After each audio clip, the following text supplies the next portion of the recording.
Bom, então continuando, né? Na semana passada nós estávamos no capítulo 4 da segunda parte do livro 50 anos depois, de Minturnes a Alexandria, e a gente acompanha a trajetória da Célia, que chegou em Minturnes, conheceu um ancião que acolheu ela como um pai, o Marinho, né?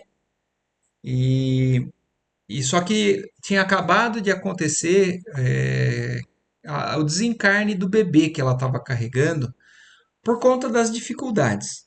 Então imagine toda essa trajetória, né, exposta à natureza, né, ao tempo, ao sol, à chuva. E ele é recém-nascido, então ele chegou a desencarnar. E a gente terminou no momento em que a Célia dormiu e teve sentiu a presença do Ciro, que o espírito, na verdade, daquele recém-nascido era do Ciro. E ele, em espírito, já vem ao encontro dela. Então, no momento em que ela percebe a presença dele e ele começa a falar com ela, é que a gente parou. Então, é daqui que nós vamos continuar.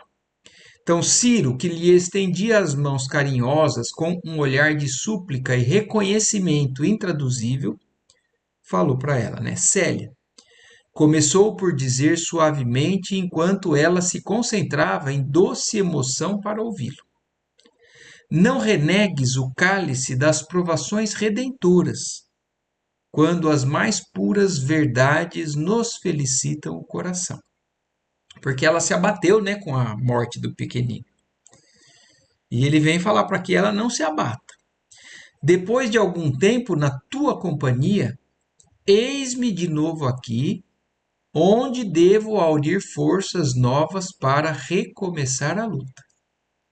Não entristeças com as circunstâncias penosas da nossa separação pelas sendas escuras do destino. És minha âncora de redenção através de todos os caminhos. Jesus, na infinita extensão de sua misericórdia, permitiu que tua alma, qual estrela do meu espírito, descesse das amplidões sublimes e radiosas para clarificar meus passos no mundo. Luz da abnegação e do martírio moral, que salva e regenera para sempre. São as mãos sábias e justas de Deus me fizeram regressar aos planos invisíveis. Regozijemo-nos no Senhor, pois todos os sofrimentos são premissas de uma aventura excelsa e imortal. Não te entregues ao desalento, porque antigamente, Célia, meu espírito se tingiu de luto quase perene no fausto de um tirano. Então, aqui nessa parte desse livro, a gente entende uma série de questões com relação ao progresso de um espírito, às vezes ao que consegue já conquistar ou consegue fazer em determinada encarnação, em determinada circunstância que ele está submetido. E nem sempre é exatamente a realidade espiritual daquele espírito. Eu estou falando pelo seguinte: não sei se vocês se lembram, no começo desse livro, quando a Célia se apaixona pelo Ciro e o Ciro, os dois veem que um amor impossível, os dois até que têm uma conduta correta, né? Não passando dos limites do que eles poderiam, acabando aceitando, né, a decisão do pai da Célia. E quando o Ciro ele é condenado à morte, eu não sei se vocês se lembram, mas a Célia estava num momento meio que balançada demais pelo sofrimento e pela condenação do Ciro, e ela vai conversar com ele na cadeia. E naquele momento a gente vê que o Ciro ele tem uma postura também muito correta, apesar de intimamente ele está sofrendo. Mas é ele quem fala algumas coisas para Célia, que também dão para ela uma certa firmeza, um certo consolo, uma certa força para que ela continuasse perseverando sempre nesse caminho que ela já estava seguindo. E eu estou falando tudo isso porque eu acho que é um momento importante para a gente entender a trajetória desses espíritos.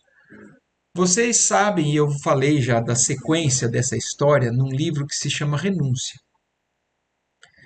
que acontece praticamente 1000 anos depois.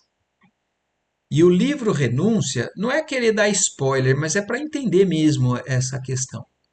O livro Renúncia, ele mostra o espírito de um ser evoluído que se chama Alcione, que volta a reencarnar na Terra. Ela não precisava mais reencarnar na Terra porque ela já tinha atingido níveis mais elevados, pelo amor a alguns espíritos que ficaram meio enroscados em determinadas condutas, apegos, né, e entravados na sua evolução espiritual. E um desses espíritos, na verdade, o principal espírito, era o Ciro. E essa pessoa que se chama Alcione, naquele livro Renúncia, é a história, mais uma vez, do espírito da Célia, 1000 anos depois. E quando eu li a primeira vez o Ciro com ela na cadeia, ali, falando aquelas palavras, eu fiquei pensando, puxa vida, mas ele é um espírito que parece que está mais até avançado do que a Célia. Mas é como isso é uma reflexão minha, até porque estudando o livro dos Espíritos, quando a gente vê a lei do progresso, a lei de sociedade, a gente vê que cada encarnação que a gente é colocado, cada situação, às vezes favorece ou às vezes prejudica. Não prejudica assim a ponto de atrasar, mas digo, nos expõe a algumas situações que nos mostram mais claramente ainda a nossa realidade espiritual. Então, na condição de escravo, por exemplo, o Ciro estava limitado, ele tinha uma imposição da condição de escravo dele, o que fazia com que ele fosse um pouco submisso a algumas decisões que aconteciam na vida dele e por isso talvez tomasse aquelas atitudes. E a Célia parecia que estava titubeando um pouquinho mais. E aqui, nesse momento, nesse trecho desse livro, a gente vê o que o Ciro está falando para ela, mostra que a Célia, ela é um espírito que mostra essa questão da abnegação, da renúncia, ao passo que ele, nessa frase aqui, fala de um pouco do passado dele, um pouco da realidade espiritual dele. Ele falou, então, Célia, meu espírito se tingiu de luto quase perene no fausto de um tirano. Então, as encarnações passadas dele mostram a realidade que ele, na verdade, não era um espírito tão avançado. Ele está no caminho, ele está na luta. Mas ele tem muita coisa ainda enraizada dentro do espírito dele que, em condições de mais poder, ele talvez ainda deslize com mais facilidade. Então, isso faz a gente entender que, às vezes, as circunstâncias nos mostram a nossa realidade espiritual. Coisas que, em algumas outras ocasiões, nos protegem, nos limitam. E eu vou continuar lendo aqui e trazendo isso, aqui essa reflexão, para que a gente entenda lá na frente depois, quando a gente for ler o Renúncia. Eu vou lembrar, quando a gente estiver lendo Renúncia, essa questão. O espírito, o personagem do livro Renúncia, que o Ciro reencarna, né? Ele se chama Carlos no livro Renúncia. Então, para quem já leu Renúncia ou para quem depois for ler, só para acompanhar, Célia é Alcione. Ciro vai ser no livro Renúncia Carlos. E aí, então, o Ciro está explicando para que ela não fraquejasse, para que ela continuasse firme. Porque ela é um espírito, para ele, um porto seguro, um ponto de apoio. E aí ele segue falando: enquanto brilhavas no alto como um astro de amor para o meu coração cruel, decretava eu a miséria e o assassínio. Então, olha aqui. A Célia, então, já lá atrás, já era um exemplo de amor. E o coração do Ciro, ele reconhecendo que ainda carregava crueldade, decretando miséria e assassínio a outros espíritos, a outros seres, né, da criação. E isso também nos faz entender algo que sem essa parte fica difícil. O espírito do Ciro, por que, que voltou no corpo de uma criança que acabou de nascer e acabou de morrer? Então, por que, que foi feito isso? Então, nada, né, na trajetória dos nossos espíritos vai denotar injustiça por parte de Deus, né? Então, aqui mostram que existem coisas que muitas vezes a gente não sabe a respeito do nosso passado, das nossas decisões, das nossas atitudes.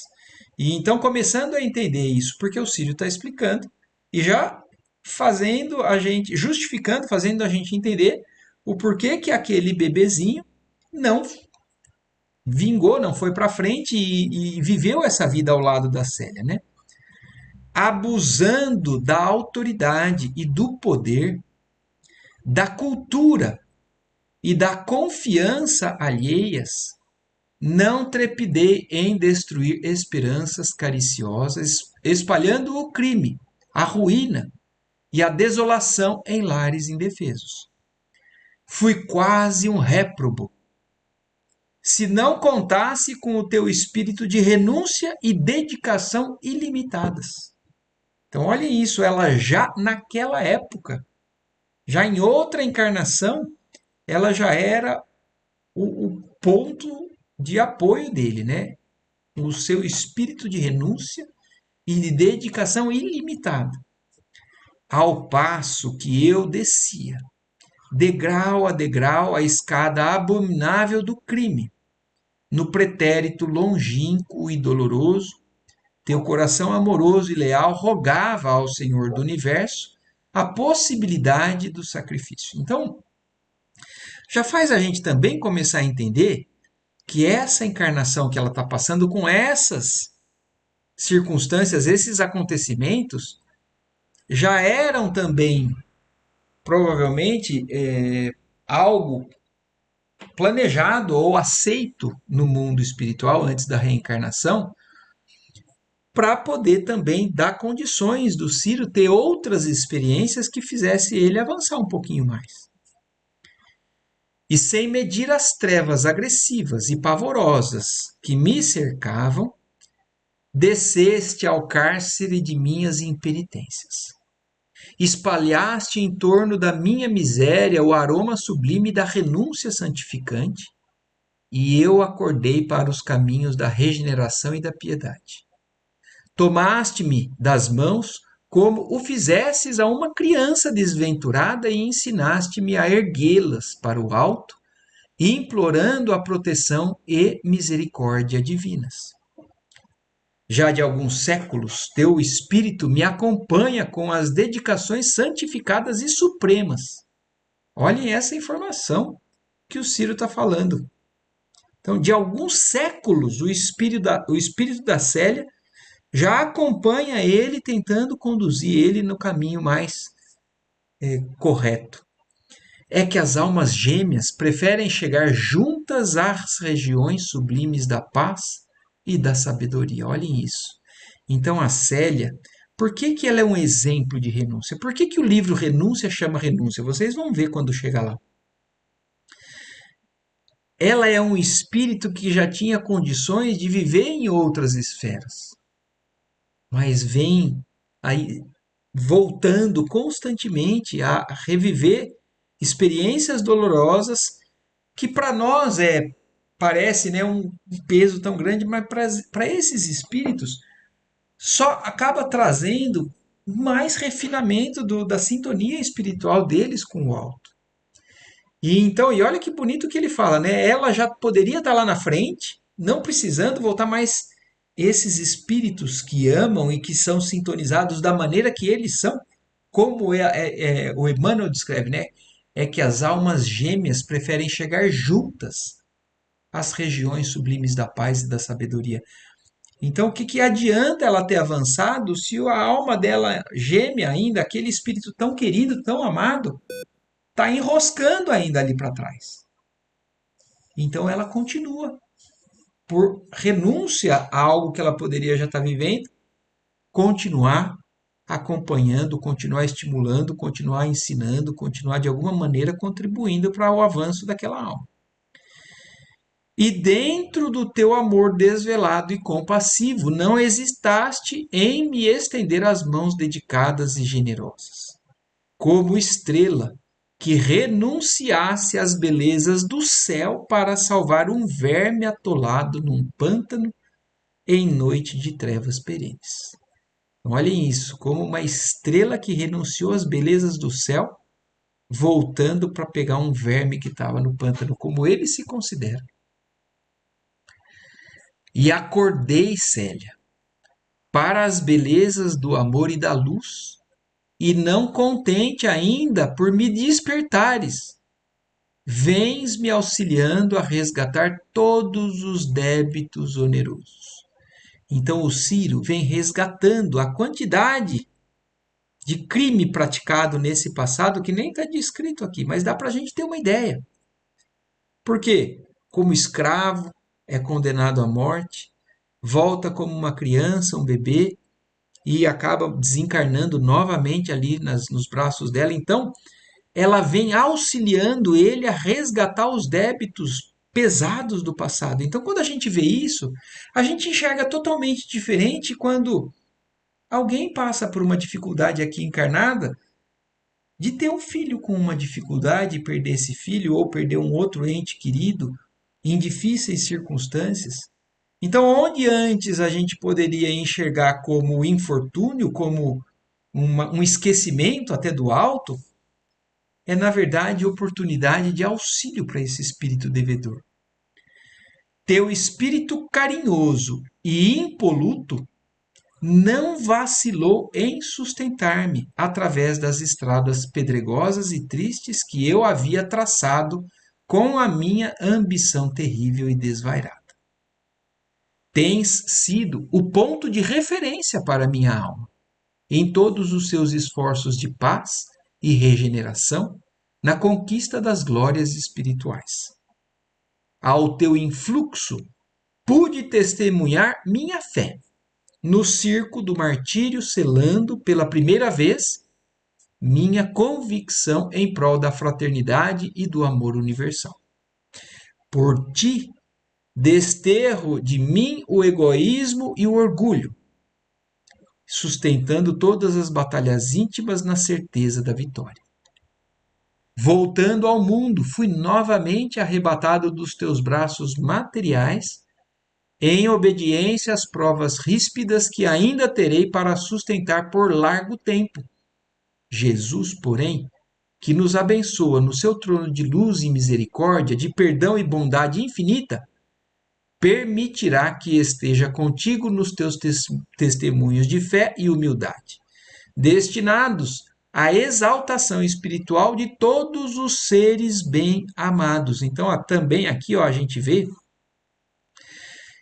que não é só por ele, talvez principalmente por ele, porque ele é a alma gêmea dela, um espírito extremamente afim, mas não só por ele.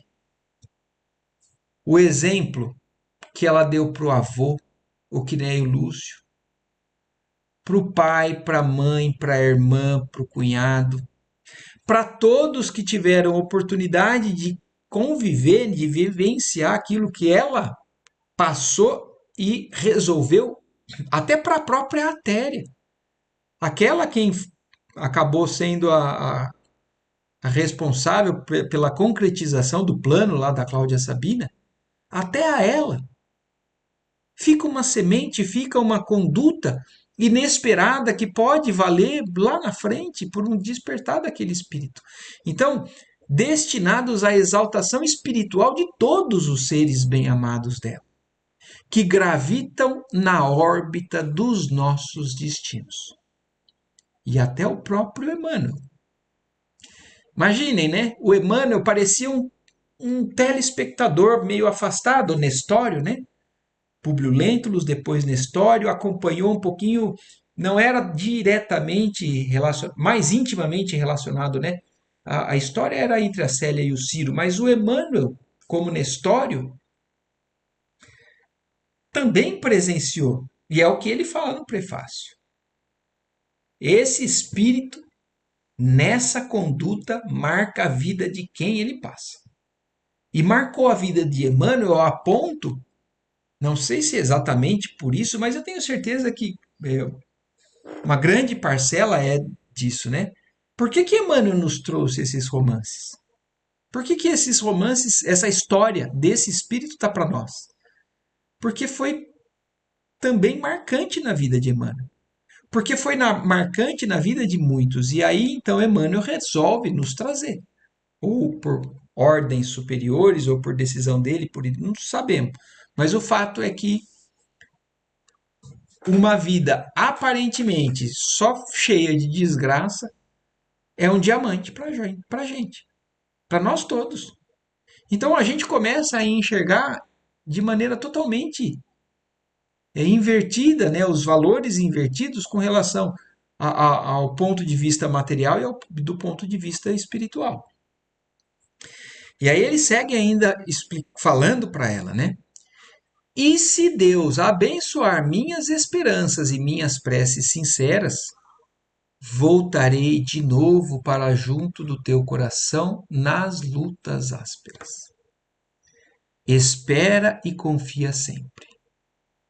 Na sua magnanimidade indefinível, permite o Senhor possamos voltar dos caminhos almos do túmulo para consolar os corações ligados ao nosso e ainda retidos nos tormentos da carne. Somente lá, nas moradas do Senhor, onde a ventura e a concórdia se confundem, poderemos repousar no amor grande e santo, marchando de mãos dadas para os triunfos supremos, sem as inquietações e provas rudes do mundo. Por muito tempo, a voz cariciosa de Ciro falou-lhe ao coração. Então, essa parte foi a parte que foi transcrita para nós, mas ainda muito ele conversou com ela. Propinando-lhe ao espírito sensível as mais santas consolações e as mais doces esperanças. Então, e aqui também mostra outra coisa que eu acho também importante a gente prestar atenção. Apesar da Célia ser esse espírito já tão avançado, ainda assim, ela também está sujeita às dificuldades. Tanto é que ela tem um ímpeto, né? A decisão final dela sempre prevalece no caminho certo, mas mostra o quanto é difícil na carne, né? Com tudo isso apagado da memória, ela, por exemplo, estava num momento difícil com a perda do pequenino. Então, quanto que mostra para nós que mesmo esses espíritos mais elevados também estão ainda sublimando, né, refinando cada vez mais a sua sintonia, a sua vibração.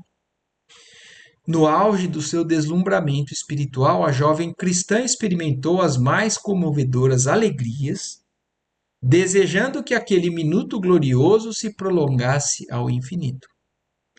Quando a palavra do bem-amado parecia finalizar com um brando estacato, em vibrações silenciosas e profundas, Célia rogou-lhe que a acompanhasse em todos os seus lances terrestres, e implorando-lhe assistência e proteção em todas as circunstâncias da vida. Então, olha aqui, um espírito também evoluído pede. A humildade faz com que. Porque, às vezes, o orgulho, né? A prepotência de um espírito ainda mais retardatário, né? Com relação a essa evolução, se sente, às vezes, até numa condição de que eu não preciso de ajuda, não imagina. Mas um espírito desse nível pedindo, implorando assistência e proteção. Confiou-lhe seus pesares mais secretos e angustiosas expectativas quanto à nova situação, mas Ciro parecia sorrir-lhe bondosamente, prometendo-lhe carinho incessante através de todos os percalços e reafirmando a sua confiança no amparo do Senhor, que não haveria de abandoná-los. No dia seguinte, ei-la reanimada, deixando transparecer no semblante a serenidade íntima do seu espírito. Então, aquele encontro, né, espiritual com o Ciro reanimou ela, deu forças que ela estava precisando, para que o espírito dela, decidido, continuasse naquele caminho. E aqui, só mais um comentário, né, com relação a esse longo prazo aí da jornada desses espíritos, já que eu estou falando do livro Renúncia. Chamando atenção para como nós podemos, às vezes, estacionar, por mais que a gente já esteja num caminho certo, às vezes a gente pode estacionar por um endurecimento em determinado setor do orgulho, por exemplo, do egoísmo, indefinidamente.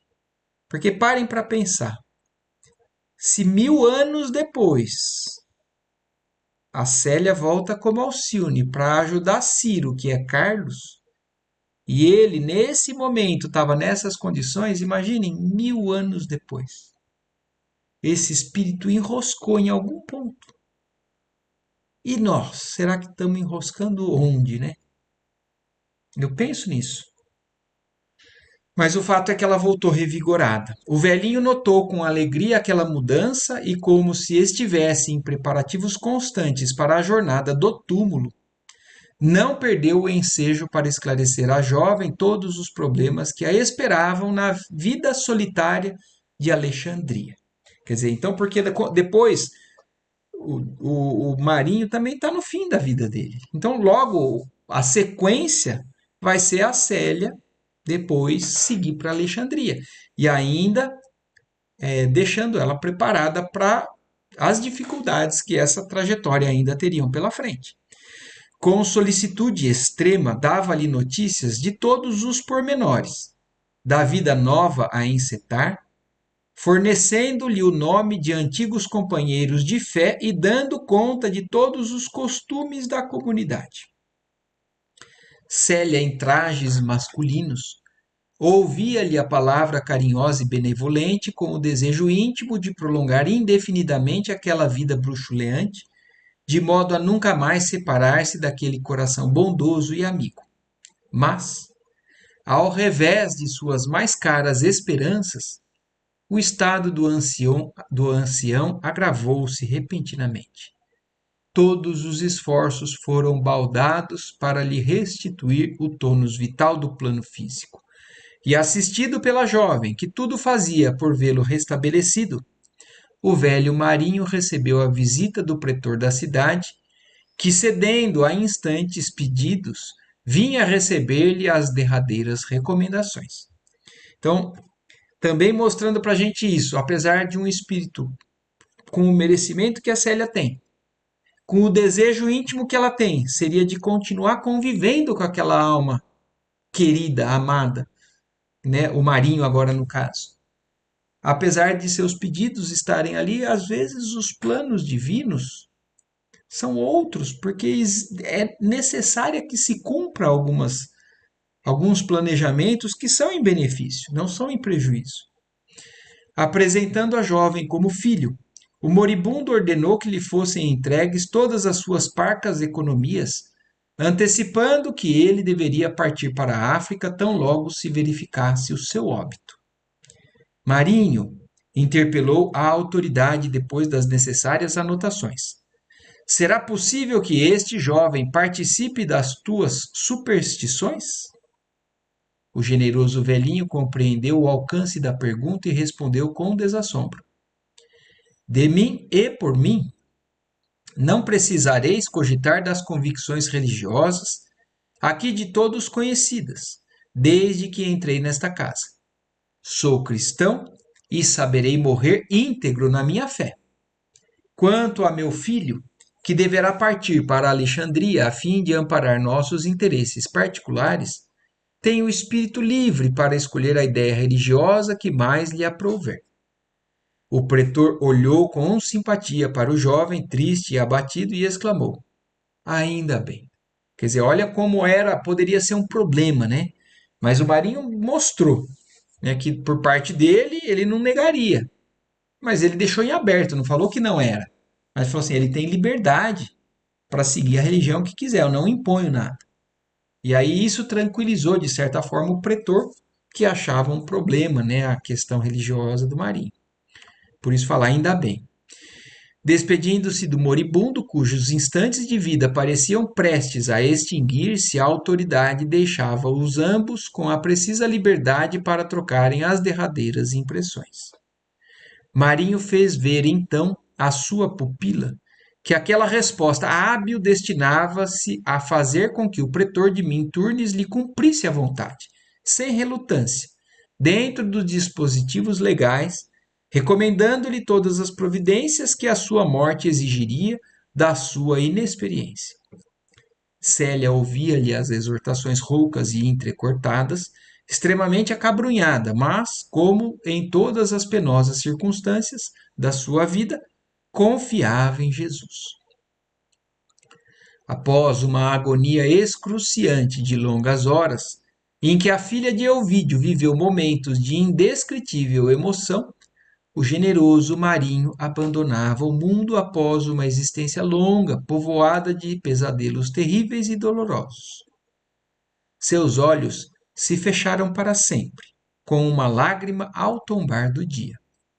Piedosamente, diante de alguns raros assistentes, Célia fechou-lhe as pálpebras num gesto carinhoso e, ajoelhando-se como se quisesse transformar as brisas da tarde em mensageiras dos seus apelos ao céu, deixou que o coração se diluísse em lágrimas de saudade, suplicando a Jesus recebesse o benfeitor no seu reino de maravilhas, concedendo-lhe um recanto de paz, onde a alma exausta lograsse esquecer as tormentas dolorosas da existência material.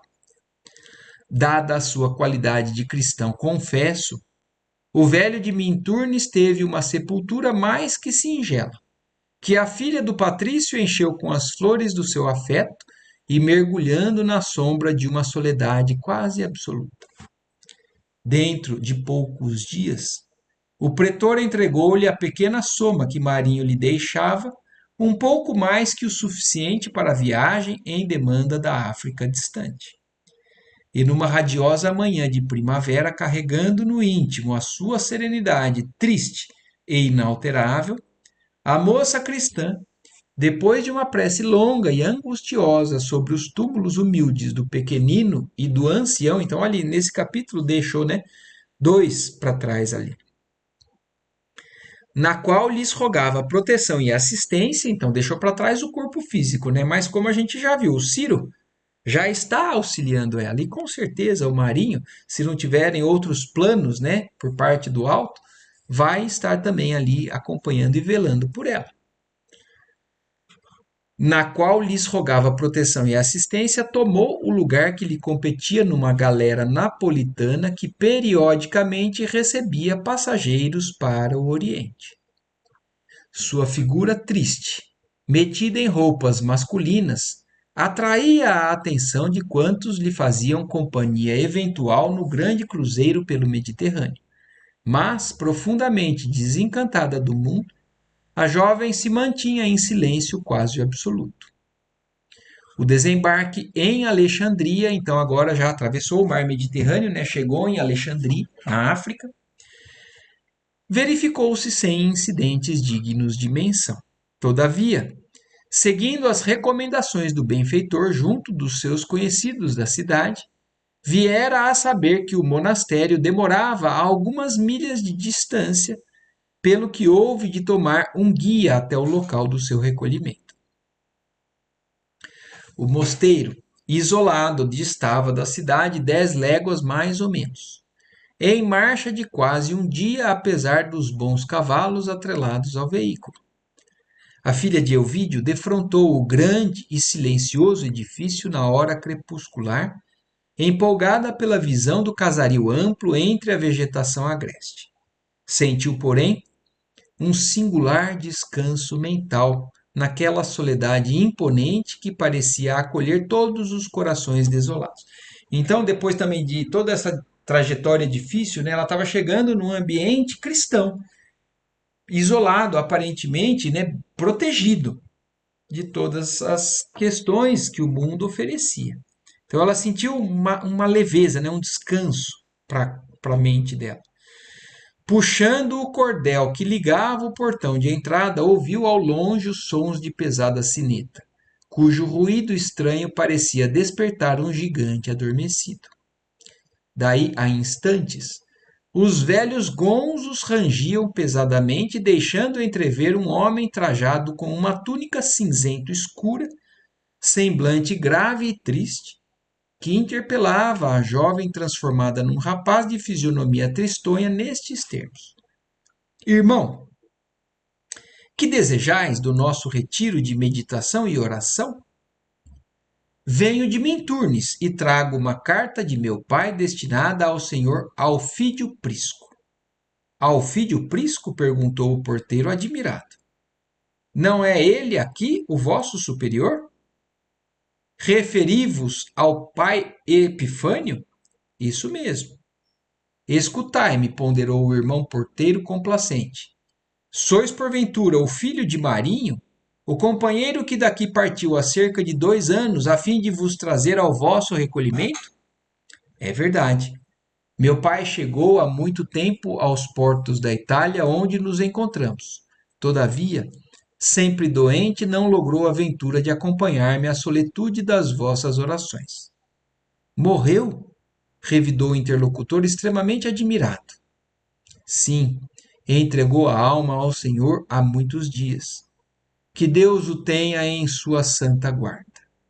Dito isso, pôs-se a meditar um instante, como se estivesse o pensamento mergulhado em preces fervorosas.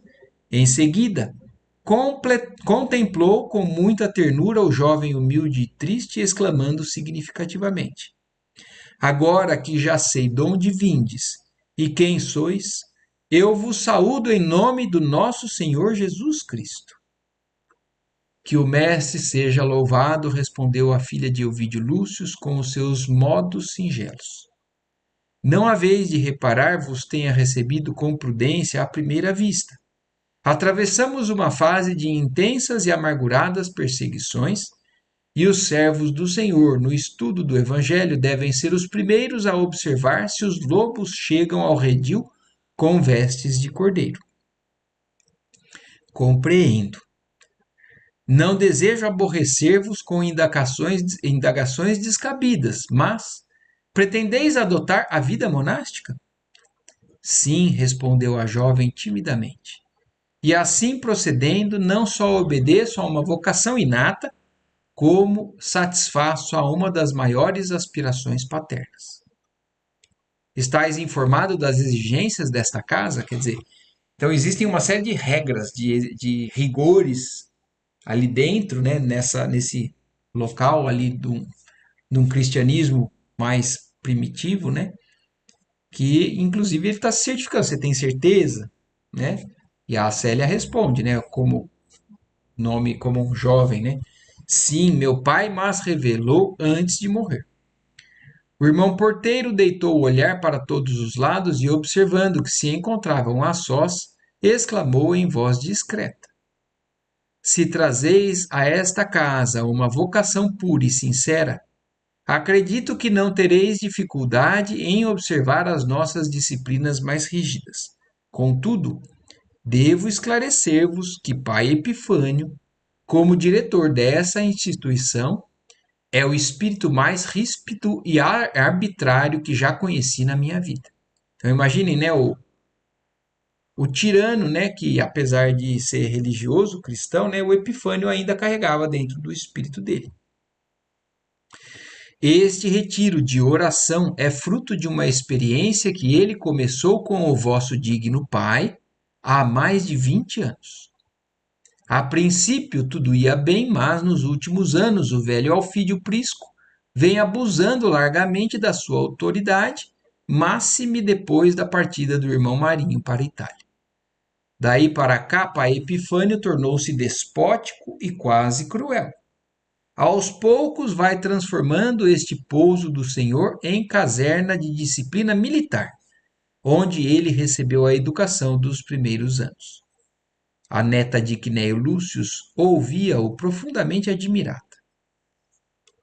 pela mostra da portaria, seu espírito observador compreendeu de pronto que o retiro dos filhos da oração estava igualmente assomado das intrigas mais penosas.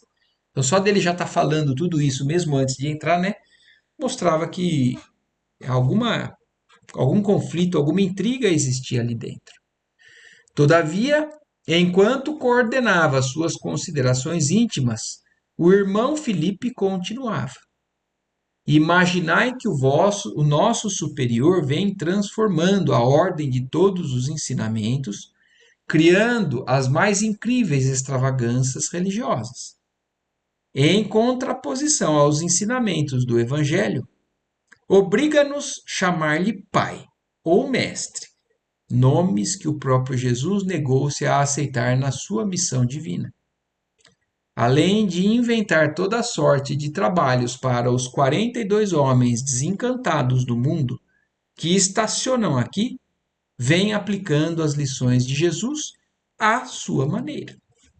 Então a gente começa a entender, né, como que o cristianismo foi sendo distorcido aos poucos, né, por parte de espíritos egoístas, né, e vaidosos, orgulhosos, que queriam fazer a sua maneira. Se bem nada possamos revelar lá fora a bem do caráter cristão da nossa comunidade, é lastimável observar que todo o recinto está cheio de símbolos que nos recordam as festividades materiais dos deuses cruéis. E nada poderemos dizer em tom de crítica ou de censura, porquanto o pai Epifânio manda em nós como um rei. A jovem ainda não conseguira manifestar a sua opinião, dada a afluência com que o porteiro discorria, quando lhes chegou o ruído de uns passos fortes que se aproximavam. Filipe calava-se, como quem já estivesse habituado a cenas como aquelas, e, modificando a expressão fisionômica, exclamou com voz abafada: É ele! Célia, metida nos seus trajes estranhos e pobres, não conseguiu dissimular o espanto. No limiar de uma porta ampla, surgia a figura de um velho septuagenário, cujos caracteres fisionômicos apresentavam a mais profunda expressão de convencionalismo e orgulhosa severidade. Vestia-se como um sacerdote romano nos grandes dias dos templos politeístas e, apoiado a uma bengala expressiva, passeava por toda parte, o olhar fulgurante, como a procurar motivos de irritação e desagrado. Filipe, exclamou ele em tom intempestivo. Mestre, exclamou o irmão da portaria com a mais fingida humildade. Apresento-vos o filho de Marinho, que o seu coração de pai não pôde acompanhar até aqui, dada a surpresa da morte em Minturnes. Então, aqui agora chega o Epifânio e vai começar a conversar com ela, né?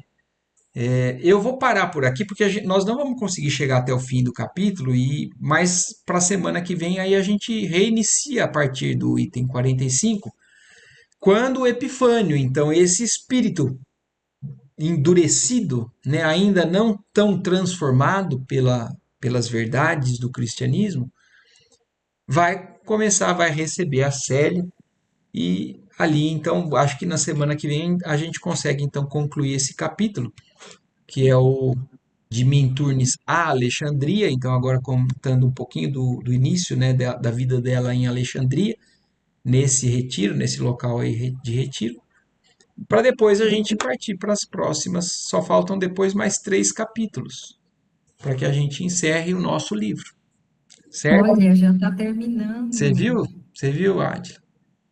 Logo, logo Nossa. estamos caminhando aí para as No conclusões. renúncia também, né? Já vai chegar, né? Vai chegar rapidinho.